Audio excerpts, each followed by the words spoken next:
홍준표 대표는 보수가 결집하는 카드가 될 거다 자신 있는 모습을 보이고 있는데요. 그런데 추미애 민주당 대표 낡은 인물로 땜질 공천이다. 국민 심판 직면할 것이라며 목소리를 높이고 있습니다. 우선 올드보이 대거 귀환 한국당의 전략 이수희 변호사님 맞는 건가요? 아니면은 뭐 정말 추미애 대표의 땜짓일 처방이라고 봐야 되는 건가요? 그러니까 신인이 지금 이제 뭐 얼마 안 남았어요, 시간이. 6.13 지방선거에. 근데 신인이 나왔을 때는 익숙해지는 것이 좀, 시간이 걸리거든요. 근데 송파을처럼 배현진 전 아나운서의 경우에는 워낙 인지도가 있는 사람이니까 크게 상관이 없는데 지방선거의 경우에 중앙에서 일을 했던 관료 출신이라든가 이런 분들이 내려갔을 때는 익숙해지는데 시간이 걸리고 그리고 또 하나 이제 지금 한국당이 워낙 그 지지율이 답보 상태다 보니까 새로운 인물의 수혈도 쉽지 않고 이런 상황에서 과거에 그래도 그 지역에서는 큰 인물이라고 기대를 받았던 그런 사람들을 지금 이제 전면에 내세운 건데, 거기에 대해서 이제 추미애 대표가 뭐 올드보이는 맞는데 뭐 땜질 공천이다라고까지 이제 격하할 것은 아닌 것 같고요. 그 지역의 또 지방선거는 중앙하고 다르게 그 지방의 특색들이 있고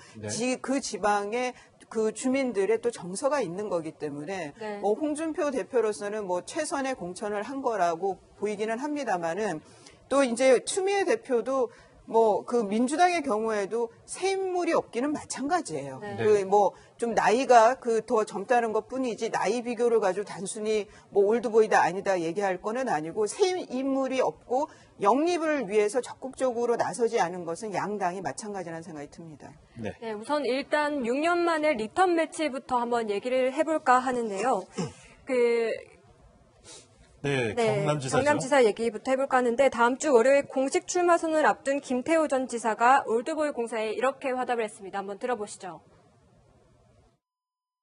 경남의 오랜 친구 올드보이 김태호입니다.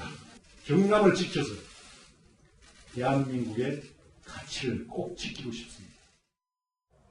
네, 교수님 보면은 이 올드보이란 지적을 오랜 친구로 재해석해서 얘기를 했습니다. 어떻게 보시나요? 뭐 김태호 지금 전 최고위원이죠. 올드보이를 좋은 친구라고 본인의 경륜을 이제 얘기하는 거죠. 뭐 오랜 친구. 그렇죠. 오랜 맞죠? 친구란 말은 아니죠. 경륜, 맞는 말이에요. 그리고 본인도 사실은 도지사도 했었고 국회의원도 했지 않습니까? 그 지역에서는 인지도가 있는 사람이고 또 그 지역에서 어느 정도 탄탄한 조직력도 갖고 있는 분이라고 저는 생각을 해요. 그래서 김경수 의원하고 이제 대결을 하게 됐는데 결국은 박빙의 승부가 될 거라고 저는 봅니다. 어느 한쪽이 유리하다고 얘기하기 상당히 힘든 상황이에요. 왜냐하면 김경수 의원 같은 경우에는 이제 지금 현재 문재인 대통령이 갖고 있는 지지율이 일정 부분 반영돼서 선거에 영향을 미칠 가능성이 있고 PK 지역이 지금 오거돈 전 장관도 부산 지역에 나왔잖아요. 그러면서 PK를 지금 현 정부가 강력하게 지금 공략을 하고 있는 상황이거든요. 문재인 대통령도 여러 번 또 부산도 가셨고 이런 영향력이 김경수 후보한테 일정 부분 영향을 미칠 가능성이 있기 때문에 쉽사리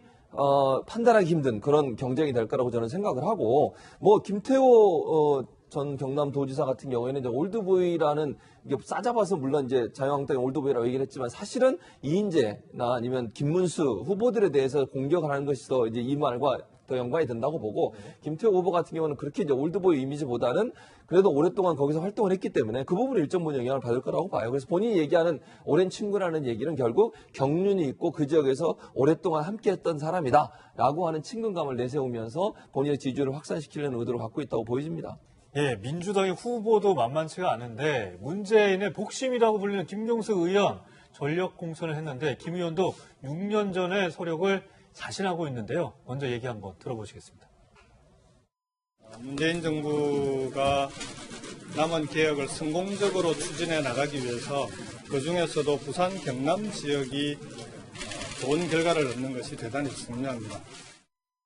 네, 송찬욱 기자. 사실 민주당의 동진 정책이라고 전략이라고 해야 될까요? 이번에 PK 지역을 아무래도 이 높은 문재인 대통령 지지율을 기반으로 해서 크게 잡겠다 이런 생각인 거죠. 네, 맞습니다.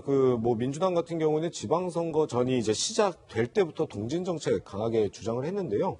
지금 사실 이제 부산 그리고 경남 아닙니까? PK 지역이라면 거기가 사실 그 보수당 그 소속 후보들만 줄곧 당선이 됐거든요. 뭐 경남에서 한번 김두관 전 지사가 당선된 적이 있는데 당시에는 무소속이었습니다. 당선됐을 때는.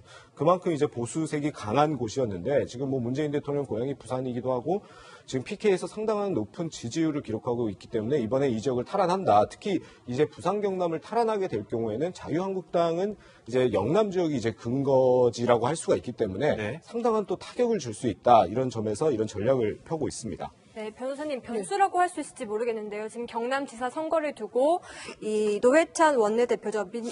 정의당 원내대표가 이 민주당과 선거 연대를 할 수 있다 이렇게 얘기를 하고 있어요. 지금 이런 양강 구도일 때는 이 정의당의 경우에 이 캐스팅 보트를 줄 수가 네. 있죠. 그런 경우가 서울시장 선거에서 이런 예들이 있고, 그 다음에 정의당이 창원이나 이런 그 노조가 강한 지역에서는 또 득표율이 높은 편이거든요. 네. 그러다 보니까 아마 경남지사에서는 이 정의당에서 좀 몸값을 높일 수 있는 그런 구도가 되고 있고, 아마 그래서 이제 정의당의 노회찬 의원이 이렇게 이제 얘기를 한 것 같습니다. 그러니까 뭐 선거 연대를 할 수 있다는 얘기는 박빙으로 갔을 때 혹시라도 정의당 때문에 뭐 다른 결과가 나온다고 하면은 또 늘 이제 정의당이 그것이 이제 그것이 존재감이기도 하면서 한편으로는 부담인 거죠. 그렇게 되면 이제 늘 또 좀 비난의 화살을 맞았었기 때문에 뭐 노회찬 의원은 특히나 이제 서울시장 선거에서 그런 일도 있었고요. 그래서 아마 이 경남지사 선거를 노회찬 의원 정의당에서 봤을 때도 박빙 승부로 보고 있는 것이 아닌가 그렇게 생각이 듭니다. 네. 네, 이제부터는 서울시장 좀 얘기를 해볼까 하는데요. 바른미래당 안철수 인재영입위원장이 출마 선언 후 가장 좀 활발한 모습을 보이고 있는 것 같은데 안철수 위원장의 얘기를 먼저 들어보시겠습니다. 안전에 충분한 투자나 관심 또는 새로운 기술 도입이 아주 적극적이지 않았다고 저는 평가합니다. 경선에서 이길 가능성이 낮은 분들 말씀에는 제가 일일이 반응하지 않겠습니다. 네, 안철수 위원장이 확실히 달라진 모습을 계속해서 보여주는 것 같은데요. 경선에서 이길 가능성이 낮은 분들, 박영선, 우상호 의원을 가리키고 한 말인 것 같은데 당장 두 의원은 이 속이 좁다, 안철수 위원장에 대해서 착각하고 있다고 반박을 또 했습니다. 안 위원장 초반부터 박원순 시장이 적극적인 이제 공격 모드로 가져가고 있는 것 같은데 이런 전략이 좀 맞다고 봐야 되는 건지도. 뭐 지금 현재로서는 박원순 시장이 가장 그 가능성이 높은 건 맞죠. 그런데 이제 결선 투표가 도입이 됐지 않습니까, 민주당에? 그게 변수가 될 가능성은 저는 있다고 봐요. 그러니까 지금 현재 권리당원 50%, 그다음에 일반 국민 50%를 해서 경선을 하게 돼 있거든요. 네. 그렇게 되면 만약에 결선 투표에 가서 만약에 박영선, 우상호 의원이 힘을 합친다고 가정을 하면 둘 중에 한 분이 후보가 되고 네. 결선 투표에서 그랬을 때는 정말 박원순 시장이 그냥 낙승을 할 거냐? 그건 모르는 거예요. 저는 네. 그건 뭐 얼마든지 뒤바뀔 수 있는 가능성이 있다고 보거든요. 특히 권리당원 50%가 있기 때문에 박영선, 우상호 의원은 당내 지지 기반이 있잖아요. 그런데 박원순 시장 같은 경우는 당내 지지 기반이 좀 약한 편이에요. 그러니까 대중적 지지도나 인지도는 높지만 또 하나는 이제 당내에서 만약에 삼선에 대한 어떤 부담감이 있어서 피로감이 있어서 다른 선택을 할 수 있는 가능성도 있지 않겠습니까? 그런 점들을 고려해 본다고 하면 반드시 박원순 시장이 후보가 될 거라고 이렇게 미리 점치고 얘기하는 것이 도움이 될까 하는 생각은 들어요. 혹시나 또 우상호 또는 뭐 박영선 의원 중에 한 분이 될 가능성도 있잖아요. 그건 뭐 두고 봐야 되고 아무도 모르는 얘기니까. 그런 상황에서 박원순 시장만 집중적으로 공략을 하는 것은 지금 현재 상황 가지고는 그렇게 얘기할 수 있겠지만 이게 결과론적으로 반드시 박원순 시장이 후보가 된다라고 하는 것을 아무도 장담할 수 없기 때문에 그런 공격 뭐 어떤 자세가 긍정적일 거냐 하는 부분은 좀 고민해 봐야 될 것 같습니다. 네, 말씀하신 대로 이 민주당 경선 한번 지켜봐야겠지만 이 안 위원장과 박원순 시장이 7년 전에 양보론에 대해서 서로 언급을 안 할 수가 없는데요. 근데 양보를 받았던 박 시장이 과거와는 확실히 선을 그었습니다. 한번 들어보시죠. 이후에 세월이 흐르고 이제 당적도 또 서 있는 위치도 달라졌습니다. 저는 민주당 후보로서 여러 좋은 분들과 함께 경쟁과 협력을 하고 있는 상황이고요.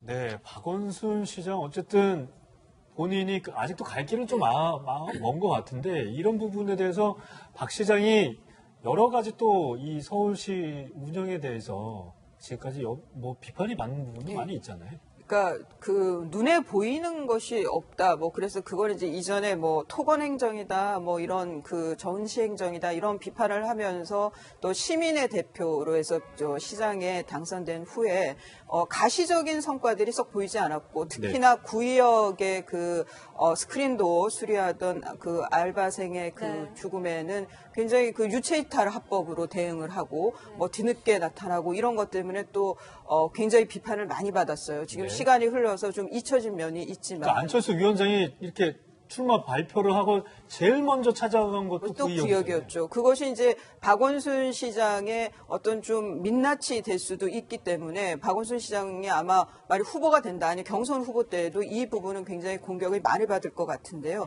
그 박원순 시장이 이제 뭐 7년 전 양보에 대해서 안철수 예비 후보도 뭐 양보받아서 내가 그거는 김문수 지사를 얘기를 하는 거긴 하지만 네. 그 양보에 대해서는 이제 그런 의미인 거죠. 7년 전에 박원순 당시 후보를 내가 믿고 양보를 했는데 7년이 지났는데 결과적으로 봤을 때는 변한 것이 아무것도 없다. 이런 취지인데요. 좀 뭐 저 안철수 예비 후보가 하는 그 서울에 대한 스마트 시티 이런 비전은 지금 그 이 김태호 경남지사가 이제 가치의 문제로 대한민국 가치의 문제로 김경수 의원과 붙고 있다면은 네. 지금 서울시의 경우에는 박원순 시장의 어떤 좀 붕 뜬 듯한 이런 그 어떤 굉장히 이상적인 가치에 대해서 안철수 예비 후보의 경우에는 굉장히 그 구체적인 공약으로 지금 미는 것 같아요. 구체적인 서울이 스마트 시티가 기술을 바탕으로 해서 이렇게 변해야 된다는 걸 맞불을 놓고 있거든요. 여기에 대해서 이제 김문수 전 지사는 또 가치로 들고 나올 텐데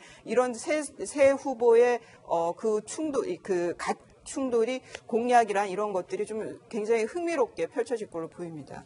네, 송 기자, 이 한국당에서는 또 김문수 전 경기지사를 서울시 후보로 확정을 했는데 김 전 지사 아직 공식 출마도 하지 않았는데 안철수 위원장과의 이런 연대설이 나오고 있어요. 네네.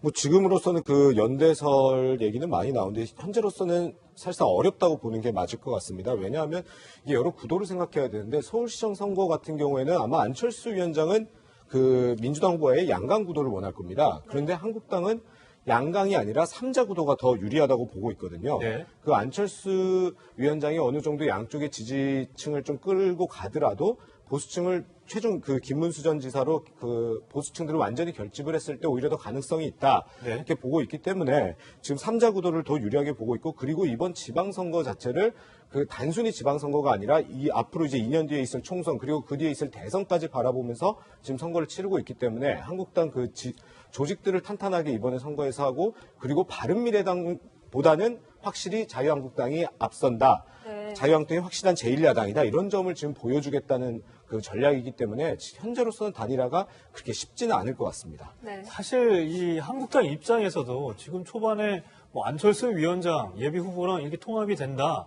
이렇게 대놓고 얘기하는 게 오히려 불리한 전략인 거잖아요. 그렇죠. 지금 현재로서는 어떤 형태로든 같이 가겠다고 얘기할 수밖에 없어요. 그런데 이제 뭐 선거는 계속 해봐야 되는 거죠. 막판에 가서 어느 한 사람이 포기할 가능성은 저는 있다고 봐요. 지금은 그렇게 얘기하지만 만약에 지금 말씀하신 것처럼 3명의 후보가 나와서 경쟁을 하게 되면 보수한테 불리한 거 아니겠습니까? 양강 구도로 가야 사실은 지금의 박원순 시장이 만약 후보가 되거나 아니면 민주당이 후보와 경쟁을 해서 이길 수 있는 가능성이 있는 거지 3명으로 나눠져서 만약에 경쟁을 하게 되면 결국은 이제 뭐 진보 진영이라고 할 수 있는 현 여권에 유리한 진영이 펼쳐질 수밖에 없는 거잖아요. 그런 차원에서 본다고 하면 정말 해보고 끝까지 가서 막판에 도저히 당선 가능성이 낮다고 보여지면 어느 한 분이 자연스럽게 후보를 사퇴하는 경우도 전혀 배제할 수 없는 상황이다. 왜냐하면 보수가 당선돼야 되고 현 정권의 어떤 그 독주를 막아야 된다는 그런 논리가 앞장세워지면서 결국 한 사람이 자연스럽게 사퇴하는 경우도 있을 수 있죠.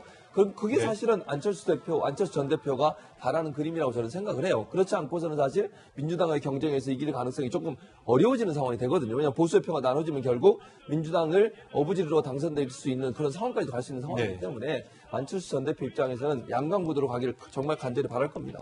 네. 이 또 한 분이 있습니다. 돌아온 불사조 이인재 씨 얘기를 전 의원 얘기를 좀 해야 될 것 같은데요.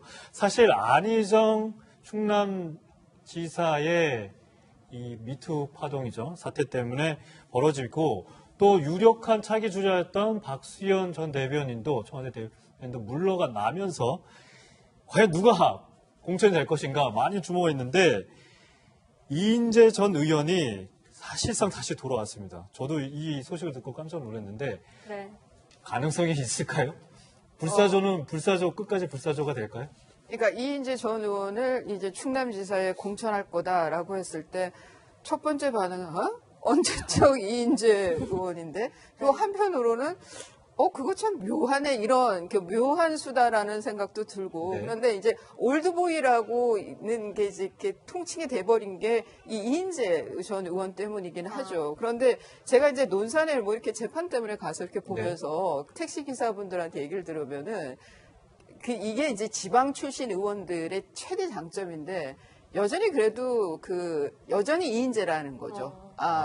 그러니까 이제 그거는 이제 중앙하고는 뭐라 그럴까 이게 국민들 정서하고는 조금 다를 수가 있는 것 같아요. 그래서 이 지방 선거기 때문에 지방 선거에서는 그 지역민들의 그 민심이 제일 중요한 거라서 뭐 달리 선택이 없지 않았나. 근데 굉장히 흥미롭게 이 판은 볼 수 있을 것 같습니다. 이인재 전 의원과 전 의원이 이제 어떻게 득표는 얼마나 할까, 당선이 가능하냐 아니냐 이거는 굉장히 흥미롭게 이 6.13 지방선거를 볼 수 있는 포인트이기는 하는 것 같습니다. 사실 제가 이제 김종민 의원이라고 이인재 전 의원을 꺾은 이 불사조를 꺾은 김종민 의원이 사실은 안희정 전 충남지사와 굉장히 친분이 두터운 의원이잖아요. 네. 그러니까 김종민 의원한테 패하고 다시 안희정 전 지사가 사퇴를 하면서 충남도지사 후보로 다시 나오게 되고 이 얽힌 이 복잡하게 돌아가서 또 결론은 또 이인재 후보가 나오는 거 아닌가. 그러니까 저는 이제 올드보이라는 개념보다도 저는 그렇게 생각해요. 이인재 후보나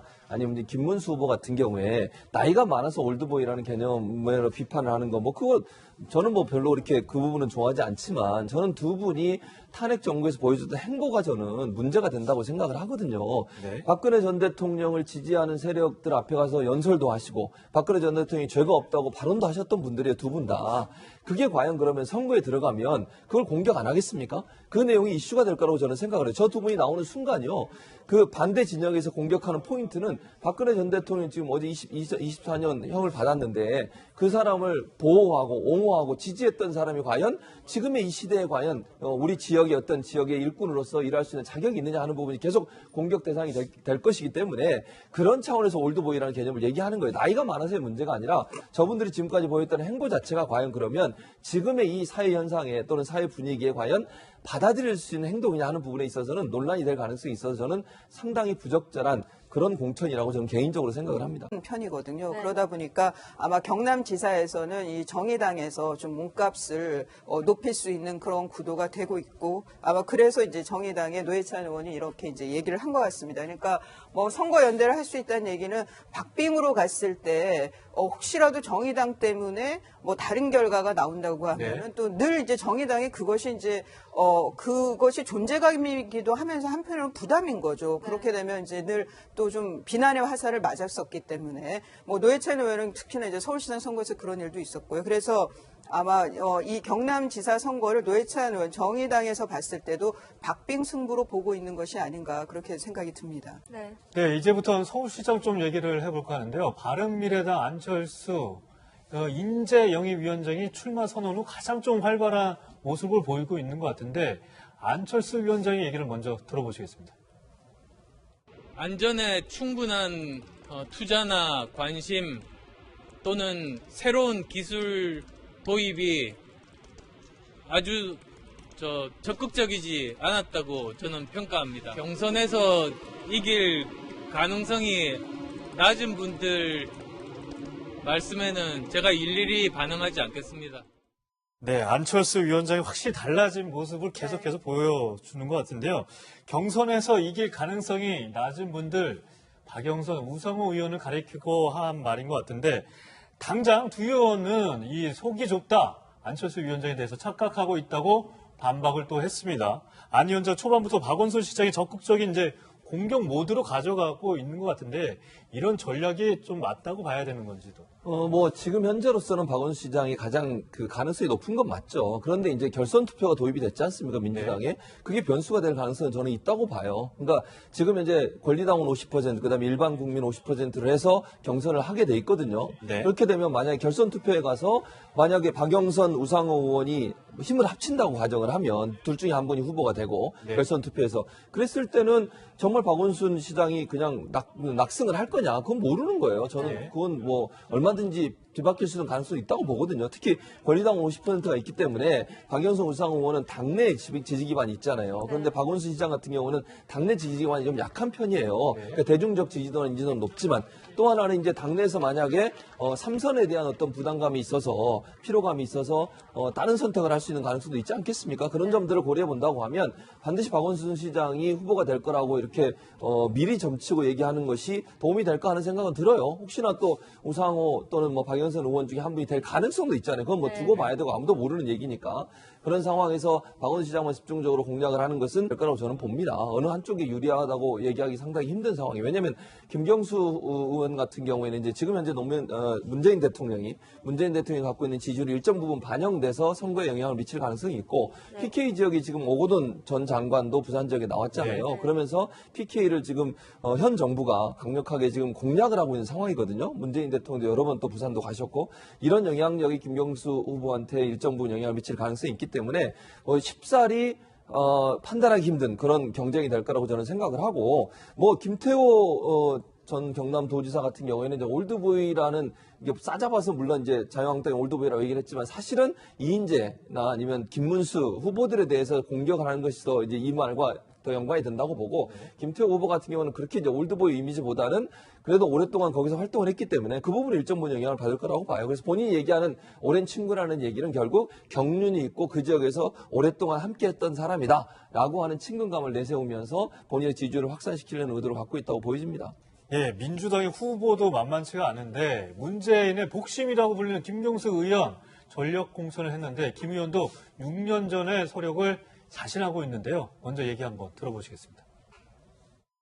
문재인 정부가 남은 개혁을 성공적으로 추진해 나가기 위해서 그중에서도 부산 경남 지역이 좋은 결과를 얻는 것이 대단히 중요합니다.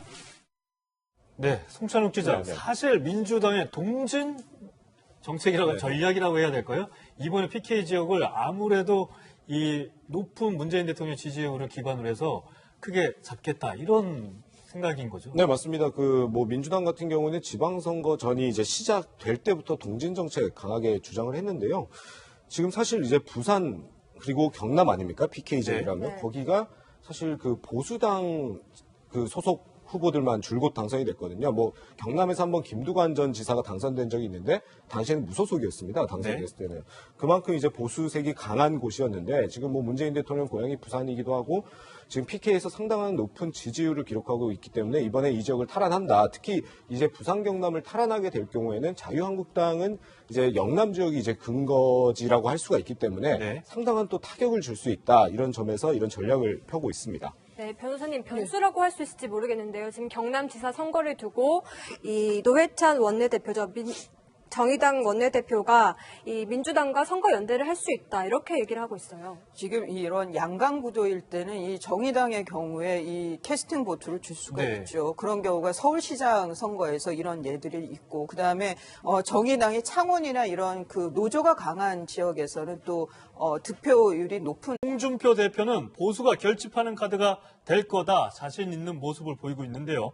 그런데 추미애 민주당 대표 낡은 인물로 땀질 공천이다. 국민 심판 직면할 것이라며 목소리를 높이고 있습니다. 우선 올드보이 대거 귀환 한국당의 전략 이수희 변호사님 맞는 건가요? 아니면은 뭐 정말 추미애 대표의 땜짓일 처방이라고 봐야 되는 건가요? 그러니까 신인이 지금 이제 뭐 얼마 안 남았어요, 시간이. 6.13 지방선거에. 근데 신인이 나왔을 때는 익숙해지는 것이 좀 시간이 걸리거든요. 근데 송파을처럼 배현진 전 아나운서의 경우에는 워낙 인지도가 있는 사람이니까 크게 상관이 없는데, 지방선거의 경우에 중앙에서 일을 했던 관료 출신이라든가 이런 분들이 내려갔을 때는 익숙해지는데 시간이 걸리고, 그리고 또 하나 이제 지금 한국당이 워낙 그 지지율이 답보 상태다 보니까 새로운 인물의 수혈도 쉽지 않고 이런 네. 상황에서 과거에 그래도 그 지역에서는 큰 인물이라고 기대를 받았던 그런 사람들을 지금 이제 전면에 내세운 건데, 거기에 대해서 이제 추미애 대표가 뭐 올드보이는 맞는데 뭐 땜질 공천이다라고까지 이제 격하할 것은 아닌 것 같고요. 그 지역의 또 지방선거는 중앙하고 다르게 그 지방의 특색들이 있고 그 지방의 그 주민들의 또 정서가 있는 거기 때문에 네. 뭐 홍준표 대표로서는 뭐 최선의 공천을 한 거라고 보이기는 합니다만은 또 이제 추미애 대표도 뭐 그 민주당의 경우에도 새 인물이 없기는 마찬가지예요. 네. 그 뭐 좀 나이가 그 더 젊다는 것 뿐이지 나이 비교를 가지고 단순히 뭐 올드보이다 아니다 얘기할 거는 아니고 새 인물이 없고 영립을 위해서 적극적으로 나서지 않은 것은 양당이 마찬가지라는 생각이 듭니다. 네. 네, 우선 일단 6년 만에 리턴 매치부터 한번 얘기를 해볼까 하는데요. 네, 경남지사죠. 경남지사 얘기부터 해볼까 하는데 다음 주 월요일 공식 출마 선언을 앞둔 김태호 전 지사가 올드보이 공사에 이렇게 화답을 했습니다. 한번 들어보시죠. 경남의 오랜 친구 올드보이 김태호입니다. 경남을 지켜서 대한민국의 가치를 꼭 지키고 싶습니다.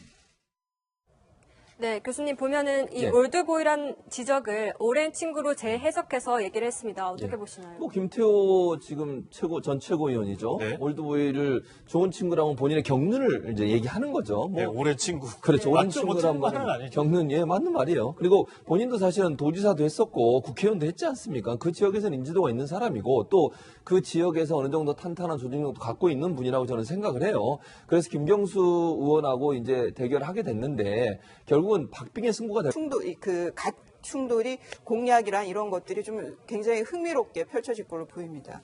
네, 송 기자, 이 네. 한국당에서는 또 김문수 전 경기지사를 서울시 후보로 확정을 했는데 김 전 지사 아직 공식 출마도 하지 않았는데 안철수 위원장과의 이런 연대설이 나오고 있어요. 네네.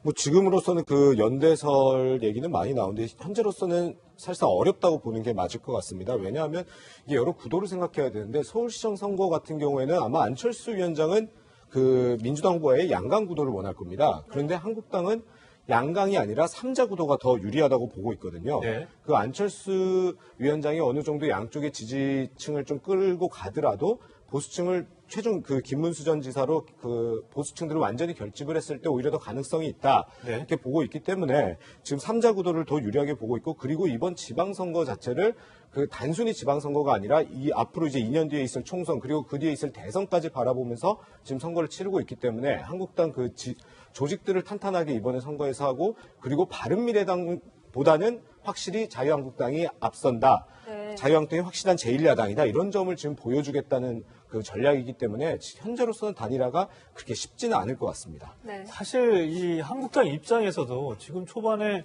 뭐 안철수 위원장 예비 후보랑 이렇게 통합이 된다. 이렇게 대놓고 얘기하는 게 오히려 불리한 전략인 거잖아요. 그렇죠. 지금 현재로서는 어떤 형태로든 같이 가겠다고 얘기할 수밖에 없어요. 그런데 이제 뭐 선거는 계속 해봐야 되는 거죠. 막판에 가서 어느 한 사람이 포기할 가능성은 저는 있다고 봐요. 지금은 그렇게 얘기하지만 만약에 지금 말씀하신 것처럼 3명의 후보가 나와서 경쟁을 하게 되면 보수한테 불리한 거 아니겠습니까? 양강 구도로 가야 사실은 지금의 박원순 시장이 만약 후보가 되거나 아니면 민주당이 후보와 경쟁을 해서 이길 수 있는 가능성이 있는 거지 3명으로 나눠져서 만약에 경쟁을 하게 되면 결국은 이제 뭐 진보 진영이라고 할 수 있는 현 여권에 유리한 진영이 펼쳐질 수밖에 없는 거잖아요. 그런 차원에서 본다고 하면 정말 해보고 끝까지 가서 막판에 도저히 당선 가능성이 낮다고 보여지면 어느 한 분이 자연스럽게 후보를 사퇴하는 경우도 전혀 배제할 수 없는 상황이다. 왜냐하면 보수가 당선돼야 되고 현 정권의 어떤 그 독주를 막아야 된다는 그런 논리가 앞장세워지면서 결국 한 사람이 자연스럽게 사퇴하는 경우도 있을 수 있죠. 그게 사실은 안철수 전 대표가 바라는 그림이라고 저는 생각을 해요. 그렇지 않고서는 사실 민주당과의 경쟁에서 이길 가능성이 조금 어려워지는 상황이 되거든요. 왜냐하면 보수의 표가 나눠지면 결국 민주당을 어부지리로 당선될 수 있는 그런 상황까지도 갈 수 있는 상황이기 때문에 안철수 전 대표 입장에서는 양강 구도로 가기를 정말 간절히 바랄 겁니다. 네. 이 또 한 분이 있습니다. 돌아온 불사조 이인재 씨 얘기를 전 의원 얘기를 좀 해야 될 것 같은데요. 사실 안희정 충남지사의 지금 현재 상황 가지고는 그렇게 얘기할 수 있겠지만 이게 결과론적으로 반드시 박원순 시장이 후보가 된다라고 하는 것을 아무도 장담할 수 없기 때문에 그런 공격 뭐 어떤 자세가 긍정적일까지 하는 부분은 좀 고민해 봐야 될 것 같습니다. 네, 말씀하신 대로 이 민주당 경선 한번 지켜봐야겠지만 이 안 위원장과 박원순 시장이 7년 전에 양보론에 대해서 서로 언급을 안 할 수가 없는데요. 근데 양보를 받았던 박 시장이 과거와는 확실히 선을 그었습니다. 한번 들어보시죠. 이후에 세월이 흐르고 이제 당적도 또 서 있는 위치도 달라졌습니다. 저는 민주당 후보로서 여러 좋은 분들과 함께 경쟁과 협력을 하고 있는 상황이고요. 네, 박원순 시장 어쨌든 본인이 아직도 갈 길은 좀 먼 것 같은데 이런 부분에 대해서 박 시장이 여러 가지 또 이 서울시 운영에 대해서 지금까지 뭐 비판이 많은 부분이 많이 있잖아요. 그러니까 그 눈에 보이는 것이 없다. 뭐 그래서 그걸 이제 이전에 뭐 토건 행정이다, 뭐 이런 그 전시 행정이다 이런 비판을 하면서 또 시민의 대표로 해서 저 시장에 당선된 후에 가시적인 성과들이 썩 보이지 않았고 특히나 구의역의 그 스크린도 수리하던 그 알바생의 그 죽음에는 굉장히 그 유체이탈 합법으로 대응을 하고 뭐 뒤늦게 나타나고 이런 것 때문에 또 굉장히 비판을 많이 받았어요. 지금 시간이 흘러서 좀 잊혀진 면이 있지만 그러니까 안철수 위원장이 이렇게 출마 발표를 하고 제일 먼저 찾아간 것도 또 구역이었죠. 그것이 이제 박원순 시장의 어떤 좀 민낯이 될 수도 있기 때문에 박원순 시장이 아마 만약 후보가 된다, 아니 경선 후보 때에도 이 부분은 굉장히 공격을 많이 받을 것 같은데요. 그 박원순 시장이 이제 뭐 7년 전 양보에 대해서 안철수 예비 후보도 뭐 양보받아서 내가 그거는 김문수 지사를 얘기를 하는 거긴 하지만 그 양보에 대해서는 이제 그런 의미인 거죠. 7년 전에 박원순 당시 후보를 내가 믿고 양보를 했는데 7년이 지났는데 결과적으로 봤을 때는 변한 것이 아무것도 없다. 이런 취지인데요. 좀 뭐 저 안철수 예비 후보가 하는 그 서울에 대한 스마트 시티 이런 비전은 지금 그 이 김태호 경남지사가 이제 가치의 문제로 대한민국 가치의 문제로 김경수 의원과 붙고 있다면은 지금 서울시의 경우에는 박원순 시장의 어떤 좀 붕 뜬 듯한 이런 그 어떤 굉장히 이상적인 가치에 대해서 안철수 예비 후보의 경우에는 굉장히 그 구체적인 공약으로 지금 미는 것 같아요. 구체적인 서울이 스마트 시티가 기술을 바탕으로 해서 이렇게 변해야 된다는 걸 맞불을 놓고 있거든요. 여기에 대해서 이제 김문수 전 지사는 또 가치로 들고 나올 텐데 이런 새 후보의 그